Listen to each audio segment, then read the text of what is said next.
Hello everyone and welcome back to my YouTube channel. Once again, we are considering our series, Chess Lessons from Grandmasters. And today, we are going to be looking at an even more complicated middle game than in our previous video.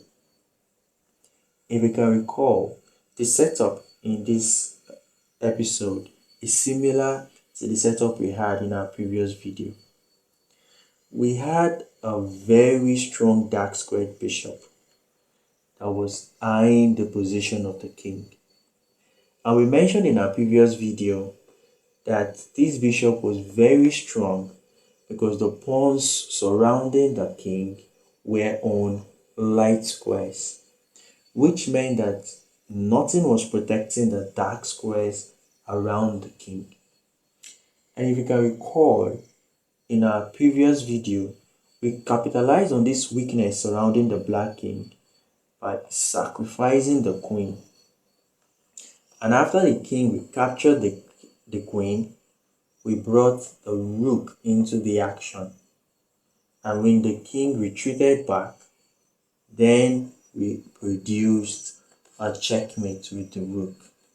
But in this particular video, the bishop doesn't seem to be as strong for one particular reason.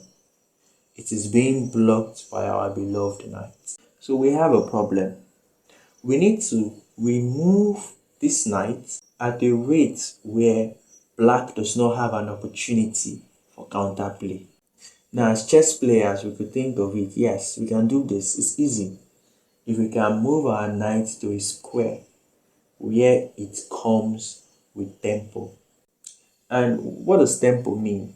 Tempo is literally just developing our pieces in such a way that they also attack our opponent, such that our opponent does not have the opportunity to develop their own pieces to positions where they want to keep their pieces, but rather they need to reply to our own attack, and we get to set the pace of the game. That way, we can remove this knight from the side of the bishop in such a way that black does not have the opportunity to disrupt our position and prevent our attack. Now, looking at the definition of tempo and what tempo really is, we can get the idea that attacking the queen is the best move for this position. Because for instance, if the knight, let's say, picks this pawn and then attacks the queen in the process, and the queen moves to safety, for instance, moves to b6, in this way the queen is attacking the knight and attacking the rook, so we don't have a way to save both of them. And it looks like, yes, black is actually doing something really nice, really great. But of course, we would ignore it and go for our check, such that when the black king picks, the rook comes with check once again. And when the black king retreats, we have checkmate. So of course, the entire idea looks reasonable and fine. The only problem is that after the knight takes this pawn, black is not going to reply with what we think they are going to reply. Because although this move forces black to protect the queen, we are not forcing black to move the queen to a specific place. So the queen is basically just going to defend against this attack, moving to f4. And of course, if we try the same idea of sacrificing the queen, we will notice that after the king picks up the queen and the white rook rechecks, the black queen can then defend the king.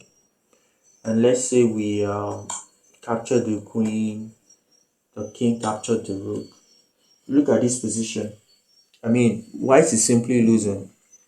Black has 4 pieces, whereas white has just 2 pieces that are even under attack. So of course, this is not the way to go. Another idea that could be looked at is attacking the queen from e6. In this way, the knight is attacking the queen, which forces black to protect the queen, and also is protecting against this f4 square. Yeah, such that the queen cannot come to this square anymore to defend the h6 square. However, the problem is after the pawn takes the knight, the queen sacrifice no longer works because black just simply takes the queen. When the rook comes down, we move to safety, and once we try the final move we usually have, then the black king now has an escape square that we allowed him to create. So it doesn't really work out for us. So what do we do here in order to win the game? Now we would need to play a move that creates tempo but not immediately per se. Something like a delayed tempo. And that is simply taking the black knight with the white knight.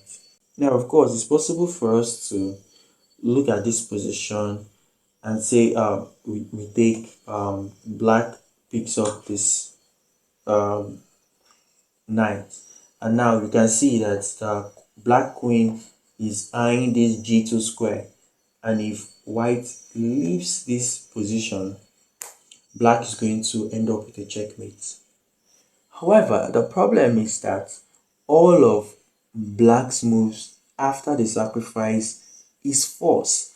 So black is never going to have the opportunity to get that checkmate, because after the queen picks on h7 with that sacrifice and the queen captures, the rook comes into play, the king goes back, and then it's checkmate.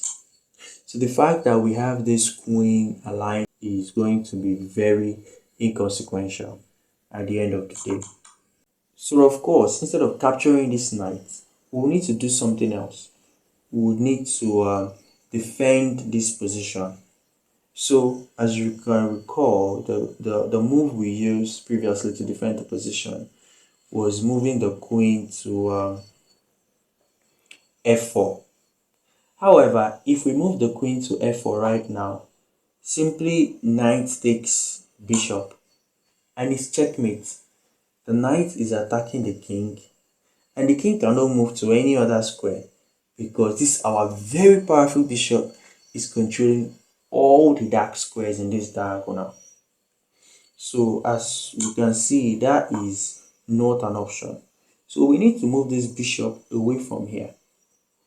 But this bishop can do the exact same job that the queen was doing in when it moved to f4 by moving to g5. So of course, if the bishop moves to g5, the same idea works. If the queen takes on h7, the black king picks up the queen. When the rook comes into play, the black bishop just simply moves backward, and then there is no way to continue this game. White is simply lost here.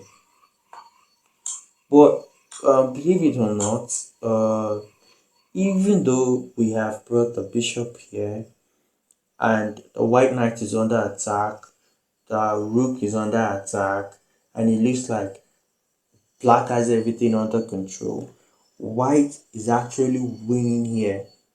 But white has to find the perfect move, the right move. And no, that perfect move is no longer a queen sacrifice, because black has created more pressure, and the position no longer favors such a move. So what can we do here to ensure that white comes out ahead? Well, we can force this bishop away from this g5 square. Now, as you can recall, we have a mating threat here, a mate in 3. But the problem is that this bishop is protecting the h6 square. We need to remove this bishop from protecting the h6 square. And how do we do that? You can do that simply put by checking the king with the knight. So although we move the bishop away from that square to ensure that the knight does not pick it up for free, the knight still goes to that square. And now, of course, the knight is checking the king. Now, if the dark square bishop goes back to pick up the knight, see what happens. The dark square bishop picks up the knight, and then we continue with our plan. Queen h7, the king picks, the rook moves, and then after retreating, it's checkmate. Tada! So it's basically a deflection tactic.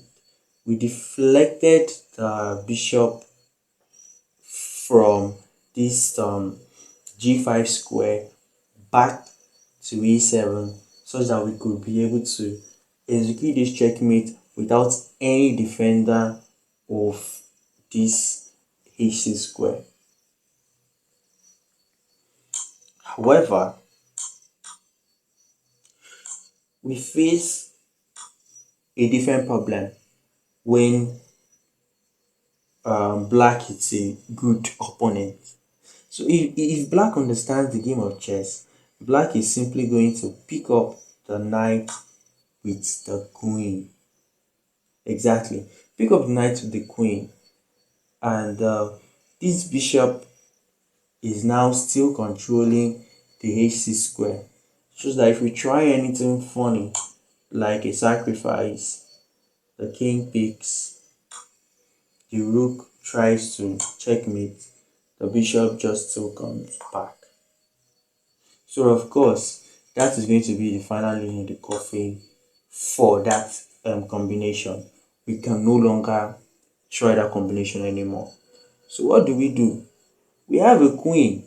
Okay, so in case you didn't notice, the queen, which is 9 points, just picked up a knight that is 3 points. So now this looks like a bonanza, a very good deal.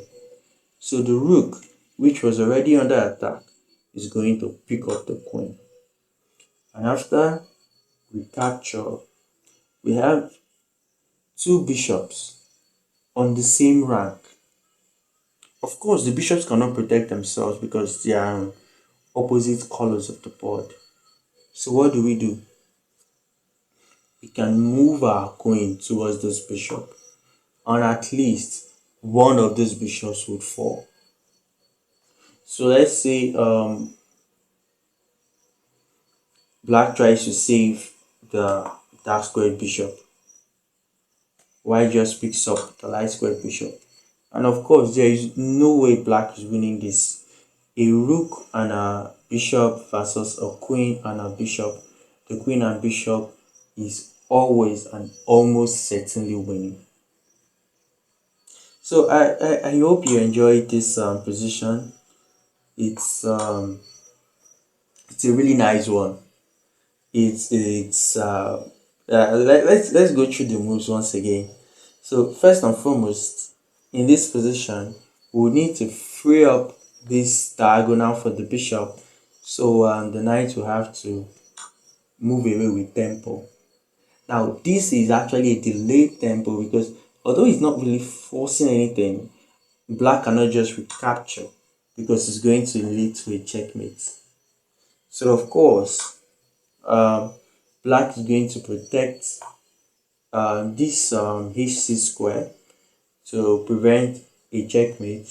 And what do we do in this position? We continue the attack. Force black to give up his queen, and after giving up the queen, we can then move towards the bishop and pick up an extra piece. Before we end up today's video, I want us to see how important a bishop really is when the king's pawns are all on light squares. So basically, when the king is being fianchettoed, the bishop should not leave the side of the king because the bishop is now sort of like a protector to the king. So give me a moment. Let me okay. Let me move the bishop. Let me just move this here. Move this back, and move this back. So I just did this in order to rearrange the pieces. So let's say the dark squared bishop is on this G7 square. We can see that the power of this um, other bishop is now somewhat lesser because after knight takes knight, we can see that the bishops are now both eyeing each other, and then it's difficult to do anything really. Because now, let's say for instance, black just takes the queen. You can't go with the attack with sacrifice because now it just doesn't work.